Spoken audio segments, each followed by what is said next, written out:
The explosions lit up the night sky over Prime like deadly fireworks.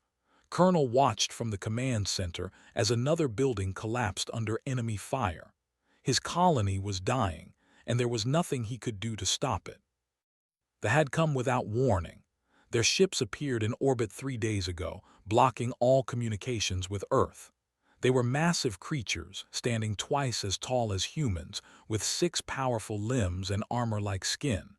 They had conquered 17 worlds before this one. Prime would be number 18. "Sir, the eastern wall has fallen," reported Lieutenant Bin from the medical station. Her voice was steady, but could hear the fear underneath. "We have wounded coming in faster than I can treat them." Looked at the tactical display. Red markers showed enemy positions. They were everywhere. His defenders held only the central district now, and barely. They had maybe 2 days before complete defeat, maybe less. "We need a miracle," he muttered. "Sir," a quiet voice came from behind him. Turned to see standing there. The logistics officer was a thin man who rarely spoke to anyone. He handled supply shipments and equipment repairs. Had barely noticed him before the attack started. "What is it?" "I can go behind their lines," said. His voice was so soft that had to lean closer to hear. "Gather intelligence, maybe cause some disruption." Studied the man, was ordinary looking. Average height, plain face, quiet manner. Nothing about him suggested he could survive out there. "It's a death sentence," said. "They have patrols everywhere." "Yes, sir." "You understand you probably won't come back." "I understand." Something in his eyes made pause. They were calm. Too calm for someone volunteering for a suicide mission, but was desperate. "Fine, you leave at midnight. Report back in 4 days if you can." Nodded once and walked away without another word. That night Bin watched as prepared to leave. He carried no weapons, no armor, just a small pack. She wanted to tell him to take more to be safe, but the words stuck in her throat. He moved like someone who had done this before, like someone who knew exactly what he was walking into. "Good luck," she whispered as he slipped out into the darkness. Said nothing. He simply disappeared into the shadows between buildings, and Bin lost sight of him immediately. The first night passed. Then the second. Expected no news, but he got something better. They stopped advancing. Their artillery went quiet. Their patrols became confused and disorganized.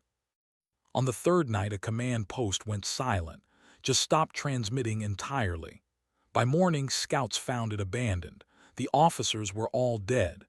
No bullet wounds, no explosions, just dead as if they had simply stopped living. "How?" asked his staff. No one had answers.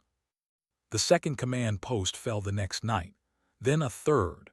The soldiers began to panic. They sent out larger patrols, but those patrols never found anything. They only found more dead officers, killed with precision that seemed impossible. The communication network began buzzing with frightened chatter. Human translators picked up phrases that made no sense at first. "The shadow without sound. He moves through walls. Our sensors see nothing, but our leaders die." On the fourth day, walked back through the gates of the central district. His clothes were dirty. His pack was empty, but he was alive. Bin rushed to check him over. "Are you hurt?" "No." "You need food, water, rest." "Later."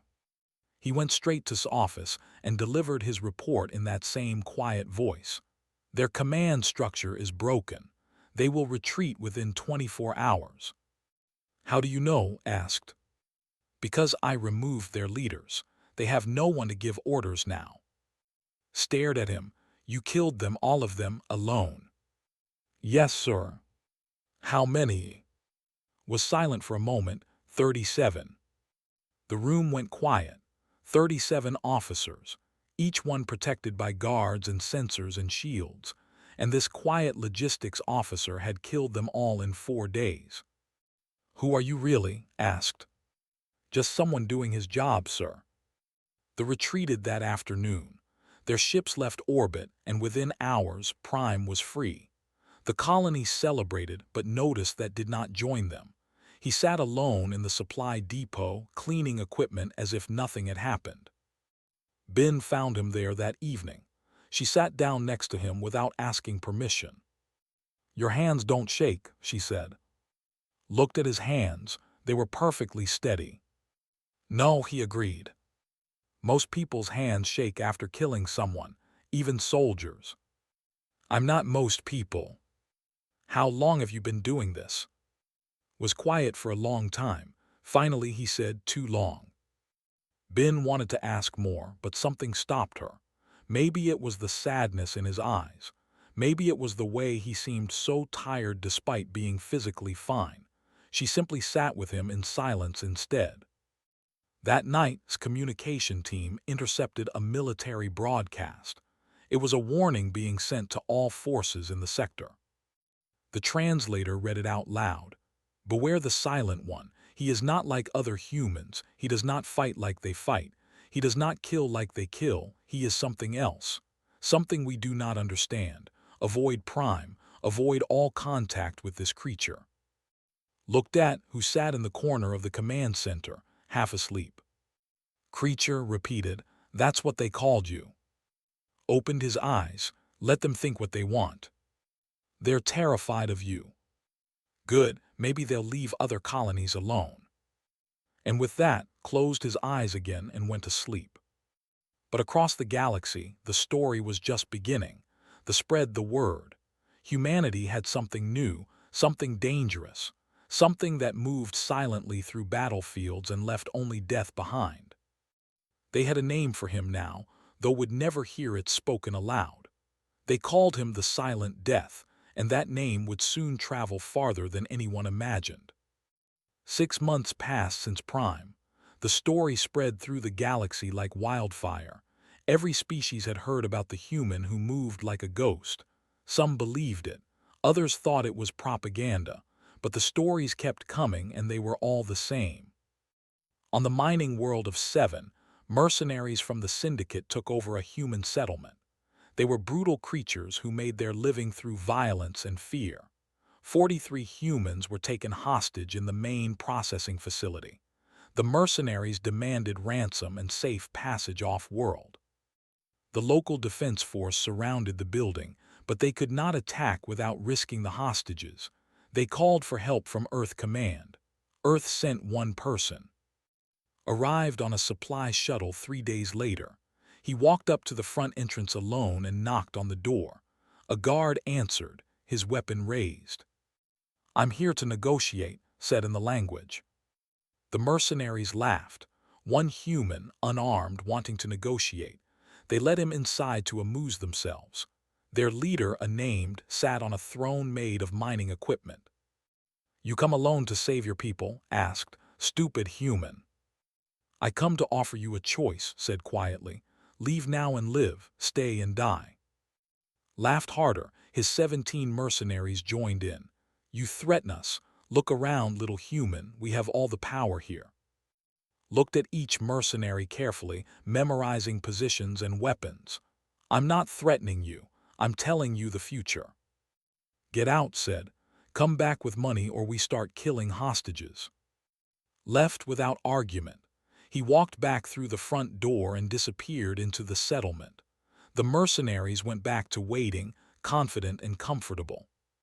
That night the lights in the processing facility went out. The backup generators failed. The mercenaries lit emergency lights and checked their perimeter. Everything seemed normal, but when morning came, discovered that 3 of his guards were dead. No noise, no gunfire, just dead. The second night 4 more died. The third night 5. The mercenaries began to panic. They huddled together in the main chamber with the hostages, watching every shadow, but it did not matter. By dawn on the 4th day, all 17 mercenaries were dead. The hostages were unharmed, sitting in shocked silence. Had moved through the facility like he did not exist, killing only those who needed to die. The local security forces found him outside, sitting on a crate and eating a ration bar. "How did you do it?" the security chief asked. Shrugged, "They were careless." But when they checked the security footage, they found something impossible. Every camera had malfunctioned when passed by. There was no record of him entering the building, no record of him killing anyone. The mercenaries simply died and simply appeared afterward. The story reached the Galactic Council within days. Ambassador heard about it while attending a diplomatic meeting on the neutral station of Axis Prime. She was there to negotiate trade agreements, not discuss military matters. But the aliens would not stop talking about the silent death. "It's just a man," insisted to a representative. "One trained human soldier." "One trained human destroyed our command on Prime," the replied. His voice shook with fear. "One trained human killed 17 mercenaries without being seen. How many more like him do you have?" Had no answer for that. She had heard the stories too, but she assumed they were exaggerated. Now, sitting in this council chamber and seeing genuine fear on alien faces, she realized the stories might be true. A delegate from the insect-like species spoke up. "We have reports from our territory. 2 months ago, pirates attacked one of our cargo vessels. They killed the crew and stole medical supplies. We tracked them to a hidden station. Before we could send forces, the pirates were all found dead. Witnesses described a human matching this silent death." 3 weeks ago, a human appeared on our mining operation," added a reptilian. "He said nothing. He left a data chip with information about corruption in our management. When we investigated, we found he had been inside our most secure facilities. No alarms triggered. No cameras saw him. How is this possible?" Listen to story after story. Each one described impossible feats. Each one spoke of as if he were a ghost made flesh. The aliens were not just curious. They were frightened. "Your species has created something dangerous," they said. "Something we cannot predict or defend against." Back on Earth, a military historian named Jinwoo was thinking the same thing. He had been assigned to research background for a classified report. What he found disturbed him deeply. His military file was heavily redacted. Most of his service record was blocked behind security clearances that Jinwoo did not have. But fragments remained, and those fragments painted a strange picture. Born on Earth after the collapse, orphaned at age 8, joined military service at 16, assigned to special operations at 18, served in 4 different wars across multiple planets, declared killed in action 3 times, returned each time with mission completed. One note appeared repeatedly in performance reviews: operates best alone, does not integrate well with teams, shows extreme competence in hostile territory, 0 failure rate. Jinwoo found one comment from a commanding officer that made him pause. It said simply, "Does not miss. He does not fail. He does not stop. I do not know if we trained him to be this way or if he always was." Jinwoo tried to find people who served with. Most were dead. The few survivors refused to talk about him. One former soldier finally agreed to meet Jinwoo in private. "You want to know about," the old soldier said. "I'll tell you what I know. We were trapped behind enemy lines on Hebron 9, 50 of us against thousands of them. We were going to die. Volunteered to scout ahead. He left at night. By morning, the enemy had retreated. We found their officers dead in their tents, all of them." "How many?" Jinwoo asked.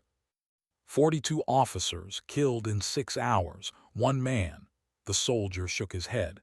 "He came back covered in blood that wasn't his. We asked him how he did it. He said nothing. Just cleaned his equipment and went asleep." "What happened to him after that?" "Command transferred him to Black Operations. Work that didn't officially exist. I never saw him again. But I heard stories, impossible stories. Now I know they were all true." Jinwoo compiled his findings into a report. But before he could submit it, new information arrived. The Dominion, the most powerful military empire in the galaxy, had announced something shocking. They had placed a bounty on, not to kill him, Not to capture him, they wanted to hire him. The message was broadcast across all channels. To the human known as Silent Death, we offer you wealth, resources, and position. We will go to war with your people soon. We wish to hire you instead of fighting you. Name your price. Read the message with growing horror. She immediately contacted Earth Command. They're trying to recruit him, she told Admiral Sung-ho over secure transmission. And if they can't recruit him, they'll try to kill him before the war starts. Let them try, Sung-ho said grimly. Has survived worse. You don't understand, said. The Dominion has never lost a war. Never. They have millions of soldiers, thousands of ships. If they decide humanity is a threat because of one man, they will destroy us. The truth hung in the air between them, had become more than a soldier. He had become a symbol, a threat, a legend that alien species feared more than entire human fleets. And somewhere in the galaxy sat alone in a transport ship heading toward his next assignment. He did not know about the bounty. He did not know about the fear he caused. He only knew that somewhere people needed help, and he was the one who would provide it. The galaxy was learning to fear humanity, but they were learning for the wrong reasons. The Dominion's ultimatum arrived at Earth Command on a Tuesday morning. Admiral Sung-ho read it 3 times before calling his senior staff together. Commander Haewon stood beside him as they projected the message on the main screen. Surrender 3 colony worlds or face total war, Sung-ho read aloud. They give us 7 days to decide. The command room fell silent. Everyone knew what this meant. The Dominion had never lost a military conflict. Their empire spanned 40 systems. Their fleet contained thousands of warships. Humanity had colonies on 12 worlds and a defense fleet that could not match even 10% of the strength. We can't fight them, said one general. We'll be slaughtered. We can't surrender our colonies, argued another. 3 million people live on those worlds. Haewon studied the tactical display showing the fleet positioning. They're confident. They brought their main armada to our border. That includes their command flagship. Which means what? Sung-ho asked. Which means is there personally. He commands from that flagship. If something happened to him, their chain of command would collapse into chaos. Everyone understood what Haewon was suggesting. It was the only option they had. One person, one target, one impossible mission. Get, Sung-ho said quietly.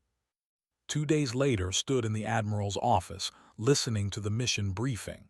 Haewon explained everything clearly. Infiltrate the flagship. Kill, escape if possible, but escape was not expected. The flagship holds 50,000 soldiers, Haewon said. It's in the center of their fleet. We can't send a strike team.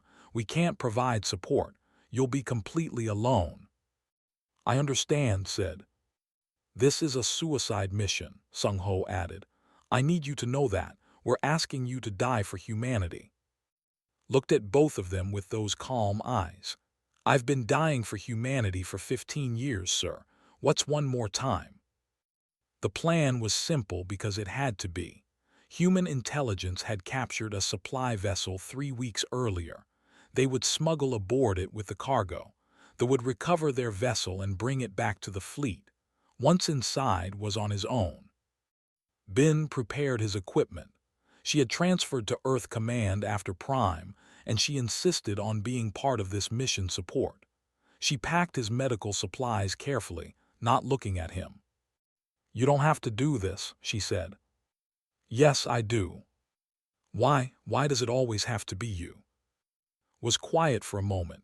Because I can, because others can't, because if I don't, millions die. And if you die, then I die doing something that matters. Bin finally looked at him. I'll be waiting for you to come back. Don't wait too long. The supply vessel launched that night, hid in a cargo container designed to fool sensors. The journey took 18 hours. He sat in darkness, breathing slowly, preparing his mind for what came next. They recovered their vessel exactly as predicted. They brought it into the flagship's docking bay. Soldiers checked the cargo, but they found nothing suspicious. The container holding registered as machine parts. When Night Cycle came to the ship, opened the container from inside. He slipped out into the massive vessel, wearing clothing that mimicked patterns. It would not fool anyone up close, but from a distance, he might pass as one of the smaller subspecies. The flagship was enormous, moved through corridors designed for beings twice his size. He avoided main passages, staying in maintenance tunnels and service shafts. Twice he encountered workers. Both times they died before they could raise an alarm. It took 2 full days to reach the command section. Moved slowly, carefully, learning the ship's rhythm. He watched guard rotations. He memorized patrol patterns. He found the weak points in their security. On the 3rd night, he reached personal quarters. The rooms were guarded by elite soldiers, but even elite soldiers had routines. Waited for the shift change, that brief moment when old guards left and new guards arrived. He moved through that gap like smoke, entering the quarters before anyone noticed. Inside, he found alone. The stood before a holographic display, watching something intently. Could kill him now. A blade to the spine, quick and silent, mission complete. But hesitated. The holographic display showed 2 small children playing in a garden. They laughed and chased each other around flowering plants. Watched them with an expression that recognized. He had seen human fathers wear that same look. "I know you're there," said without turning around. "I've known since you entered my chambers." Stepped from the shadows, blade ready. "Then why didn't you call for guards?" "Because I wanted to see the famous silent death for myself." Turned slowly. He was massive, nearly 3 meters tall, with 4 arms and natural armor plating. "You're smaller than I expected." "Size doesn't matter." "No, I suppose it doesn't. You've killed hundreds of my kind. Thousands, perhaps, and now you've come for me." "Yes." Gestured to the hologram. "Those are my children, my son and daughter. They live on our far from this war." "I'm sorry," said and meant it. "Are you, or is that just something you say before killing fathers?" Lowered his blade slightly. Something was wrong, was too calm, too resigned. This was not how warriors facing death behaved. "You don't want this war," said.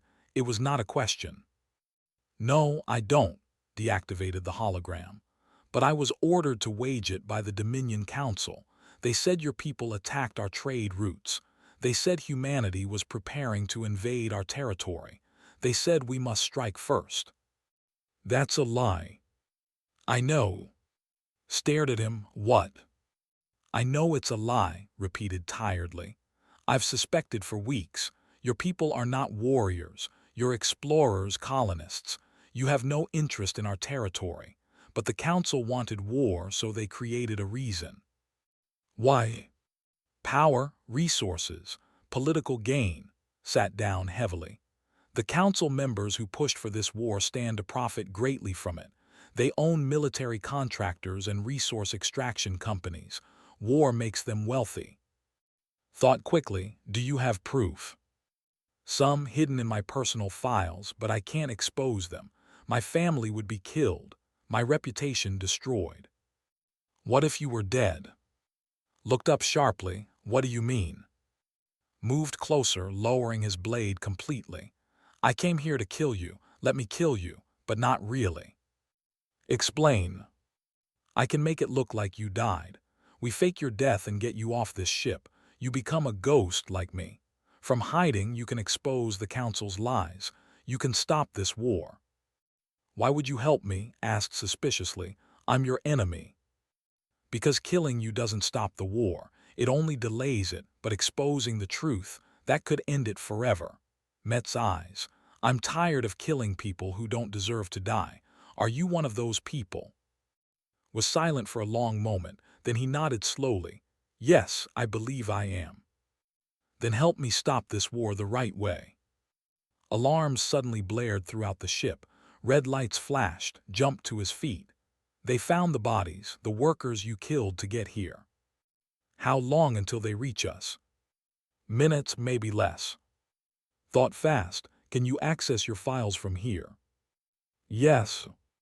Then start broadcasting everything. Every communication, every order, every piece of evidence. Send it to your entire fleet. Send it everywhere.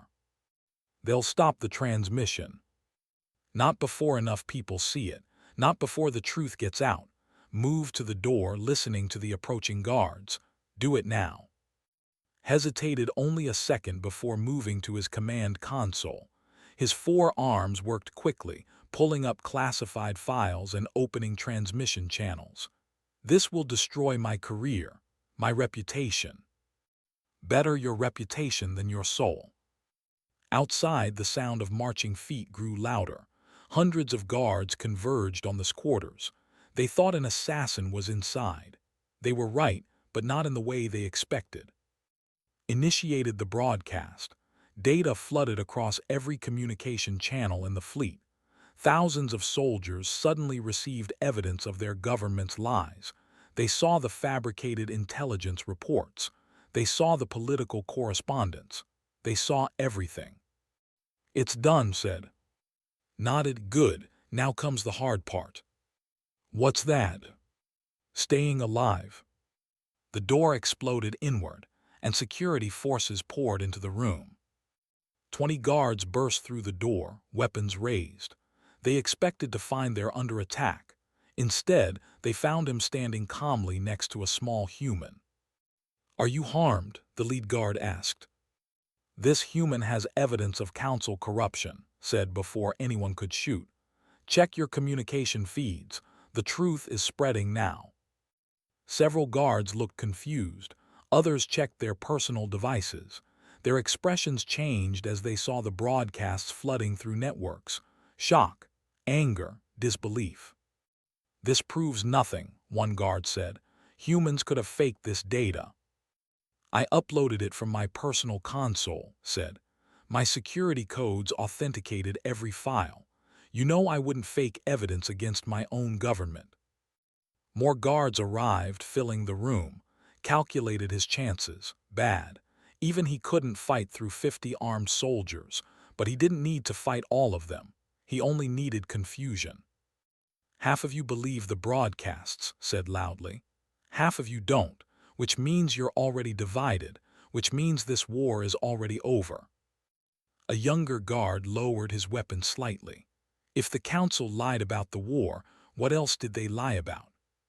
Shut up, snapped an older guard. This is treason talk. No, said another guard. This is truth talk. I lost my brother in a border skirmish last month. The council said humans attacked us, but these files show it was pirates working for council members. My brother died for their profit. Arguments erupted among the guards. Some wanted to arrest both and others wanted to investigate further. The unity that made forces so dangerous was fracturing before eyes. We need to leave, told quietly. Now, while they're distracted. There's an emergency escape pod 2 corridors from here, but we'll never reach it. Yes, we will. Moved before anyone could react. He grabbed a smoke grenade from a guard's belt and triggered it. Smoke filled the room instantly. Shouts and confusion erupted, pulled toward the door.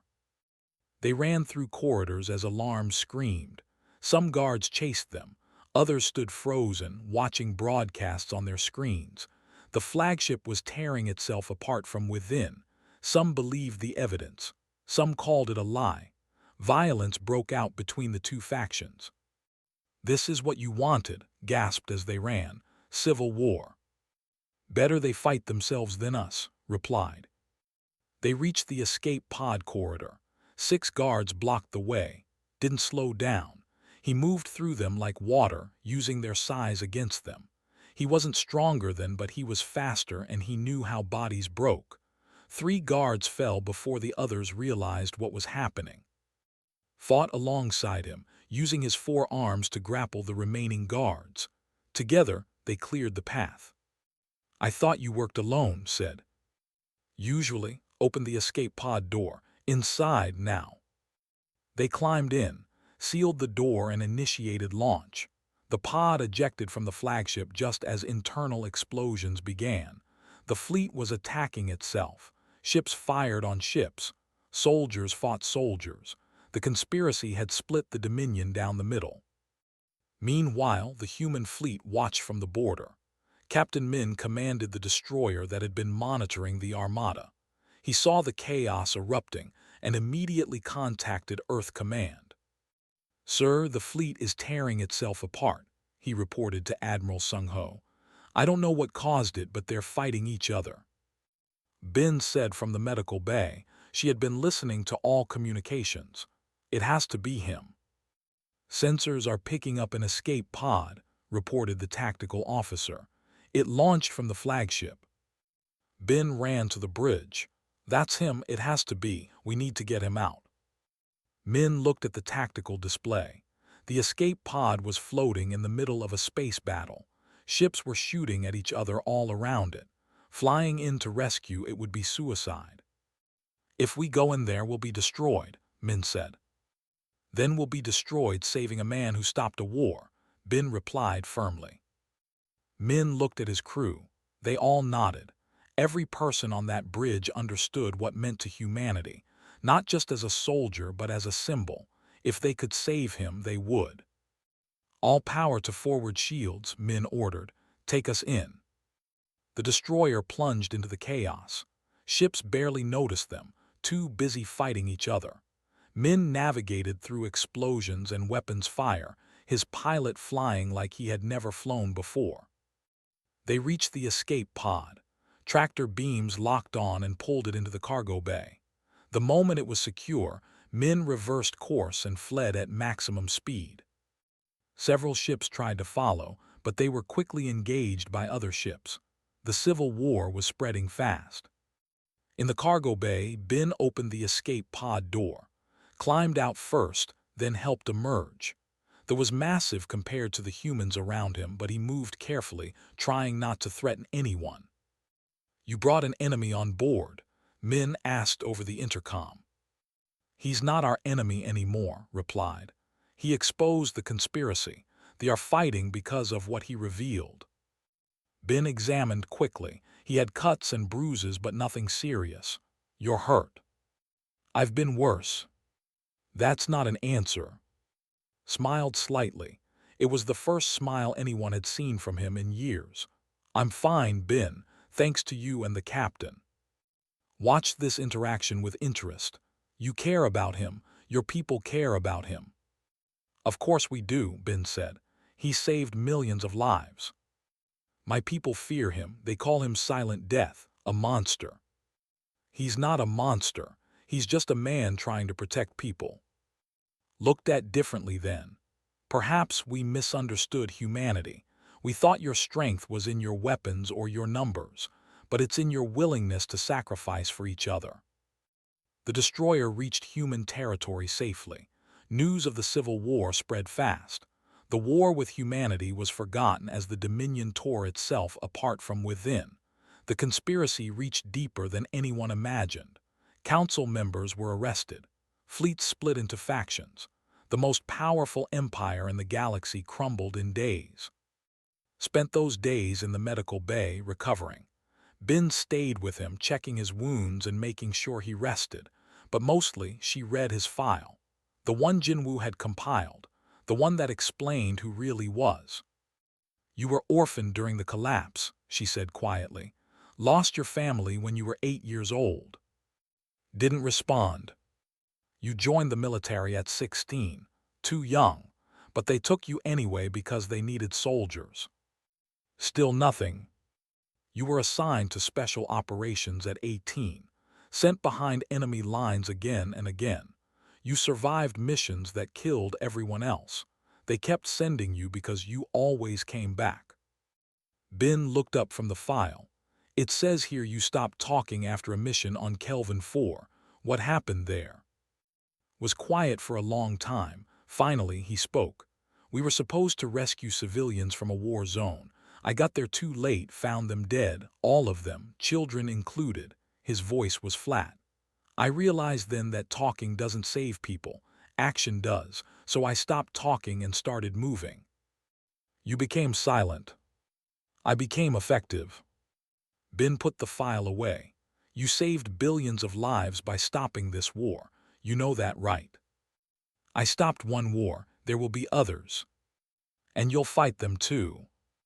If I have to. What if you don't have to? What if you could just rest? Looked at her with those tired eyes. I don't know how to rest, Bin. I only know how to move forward. Admiral Sung Ho entered the medical bay then. You're being requested at Earth Command. Multiple alien governments want to meet you. They want to apologize. They want to offer you honors. The factions both want to thank you. I don't want thanks, Sid. Too bad you're famous now. The galaxy knows your name. That's the problem. Sung Ho handed him a data pad. These are new mission requests. 12 different human colonies asking for you specifically. Pirates, slavers, corrupt governments. They all want the silent death to solve their problems. Looked at the list. Every one was a situation where people needed help. Every one was a place where he could make a difference. How many can I accept? He asked. All of them if you want, but you need to understand something. You're not just a soldier anymore. You're a symbol. You're what makes aliens fear humanity. Some species are calling for your trial as a war criminal. They say one man shouldn't have this much power. They're right. What? They're right. One man shouldn't have this power, but someone has to use it. Someone has to stand between innocent people and those who would hurt them. Bin touched his arm gently. You can't save everyone. No, but I can try. And that, everyone realized, was what made truly dangerous. Not his skills, not his silence, but his absolute refusal to stop trying to save people, no matter the cost to himself. The galaxy would soon learn what that really meant. 3 months after the Civil War became the most famous human in the galaxy. Every species knew his name. Some spoke it with respect, others with fear. None could ignore it. Young human soldiers tried to copy his methods. Special operations forces studied his missions. Training programs were built around his tactics. The silent death became a template for a new kind of warrior. But himself remained unchanged. He took missions. He saved people. He disappeared afterward. Fame meant nothing to him. Only the work mattered. On a mining colony, he stopped a slave trading ring. On a farming world, he exposed corporate exploitation. On a research station, he prevented sabotage that would have killed thousands. Each time, he moved silently, completed his objective, and vanished before anyone could thank him. Ambassador watched this pattern with concern. She attended Galactic Council meetings where aliens debated what to do about humanity's silent weapon. The debate grew more heated each week. One human destabilized the Dominion, argued a delegate from the reptilian Eth Collective. What could 10 humans like him do? 100, 1,000? Humanity has always had soldiers, countered. Is exceptionally skilled, but he's still just one man. Is he? The Eth delegate displayed footage of missions. This human moves like no soldier we've ever seen. He appears where he shouldn't be. He survives what should kill him. He accomplishes impossible tasks. How do we know humanity hasn't created more like him? Because creating people isn't how it works, said. Is the result of experience, training, and personal choice. You can't manufacture that. Then explain why every human colony under threat now asks for him specifically. Explain why your military sends him alone instead of teams. Explain why we should trust that humanity won't weaponize this approach against us. Had no good answers. The truth was that even Earth Command didn't fully understand what made so effective. They knew his history. They knew his skills. But they didn't know how to create another one like him. And that uncertainty made the galaxy nervous. The Eth Collective made their move 2 weeks later.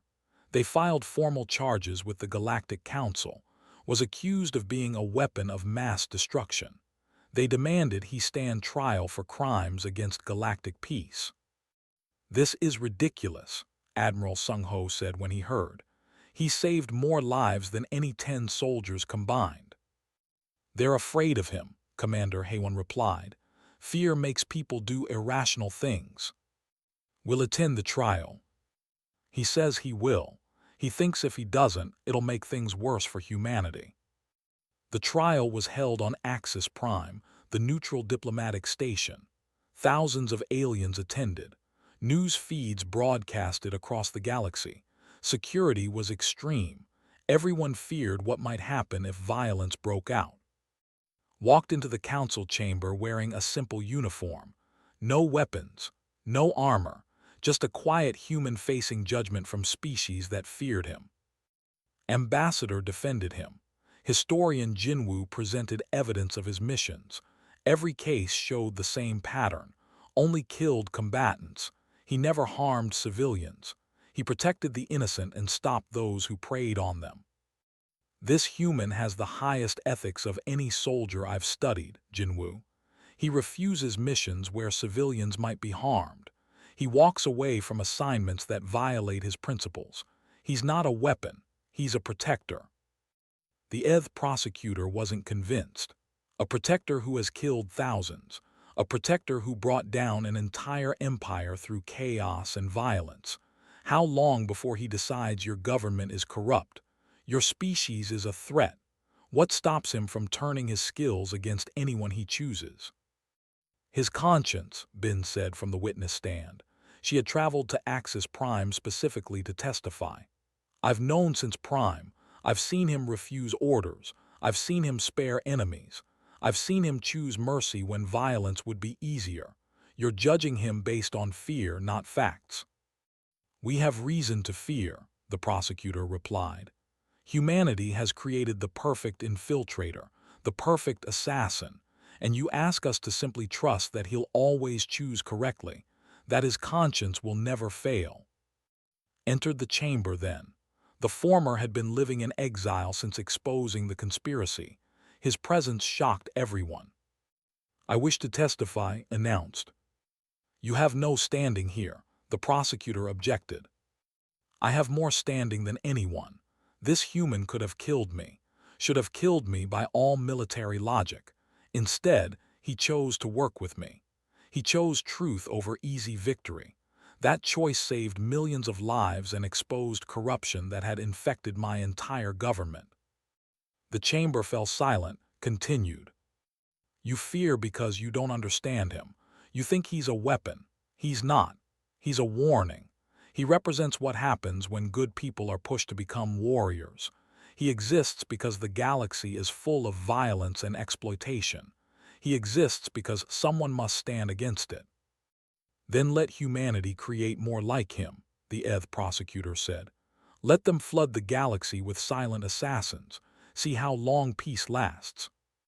"You're missing the point," said. "Humanity doesn't want to create more like him. They want a galaxy where people like him aren't necessary." The trial continued for 3 days. Arguments went back and forth. Evidence was presented and debated. The galaxy watched and waited for judgment. On the final day, was allowed to speak. He stood before thousands of aliens, all watching him with fear or curiosity. He spoke quietly as always, but his words carried through the chamber. "I'm not special," he said. "I've trained hard. I've survived things that killed others, but I'm just human. I bleed, I fail. I'm not invincible." "Then what makes you so dangerous?" the prosecutor asked. "Nothing makes me dangerous. What makes me effective is simple. I'm willing to do what needs to be done. I'm willing to go where others won't.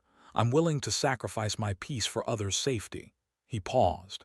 "Every species has people like me. You just don't see them because they work in shadows. They protect you without thanks. They carry burdens you never know about."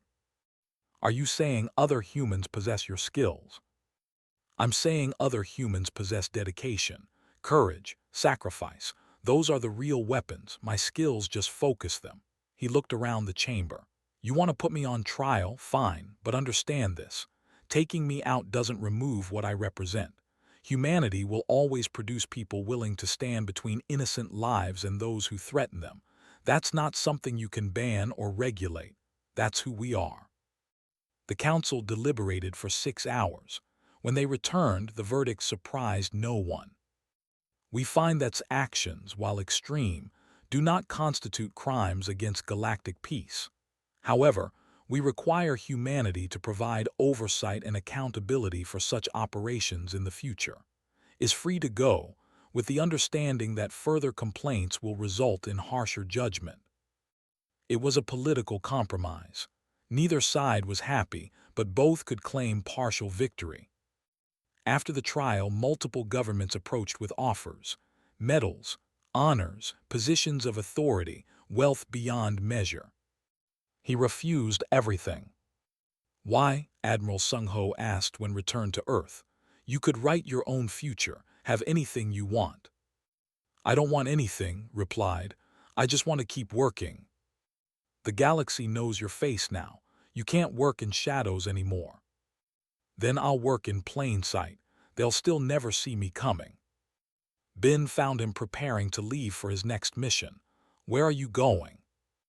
Mining colony in the outer reaches. Pirates have been attacking supply shipments. People are starving. You're still taking missions, after everything. What else would I do? Rest, heal, live a normal life. Smiled slightly. I don't know how to do those things, Ben. This is my normal life. She hugged him then. He stiffened, uncomfortable with physical contact but gradually relaxed. Promise me you'll come back. I always come back. Not always. Your file says you've been declared dead 3 times. And here I am, still alive, still working. He left that night on a transport bound for the outer reaches. No ceremony, no farewell speeches, just another mission for a man who couldn't stop protecting people. 2 weeks later, reports came in from the mining colony. Pirates had attacked as expected, but something stopped them. Security footage showed nothing. Witnesses described shadows and silence. By morning, the pirates were gone. Some arrested, some fled. The colony was safe. No one could prove had been there, but everyone knew. The legend continued to grow. More stories spread across the galaxy, some true, some exaggerated, some completely fabricated, but all of them shared the same theme: a human who moved silently through battlefields, a man who struck fear across the stars. Jinwoo compiled a final report on its impact. He presented it to Earth Command. The galaxy has changed because of one man, Jinwoo concluded. Not because he's superhuman, not because he's unstoppable, but because he represents something aliens didn't understand about humanity. We don't just fight wars, we fight for people. We don't just conquer, we protect. That scares them more than any weapon ever could. Admiral Sung Ho read the report and nodded slowly. The question is whether we can live up to that representation, whether humanity can be worthy of the legend created. I think we can, Jinwoo said, because proved something important. One person making the right choices can change everything. Somewhere in the outer reaches, sat alone in a transport ship, heading toward another colony that needed help. He didn't think about legends or representation. He thought about the people who would be safer because of his work, the families who would sleep better, the children who would grow up without fear. That was enough for him. That was all he needed. The galaxy had learned to fear humanity's silent warrior, but what they should have learned was something else entirely. That humanity's real strength wasn't in creating weapons or training assassins. It was in producing people who couldn't stand by while others suffered. People who would sacrifice everything to protect strangers. People who moved silently through darkness so others could live in light. Was just the first one the galaxy noticed, but he wouldn't be the last. And that truth, more than any military might or tactical genius, was what would shape humanity's future among the stars.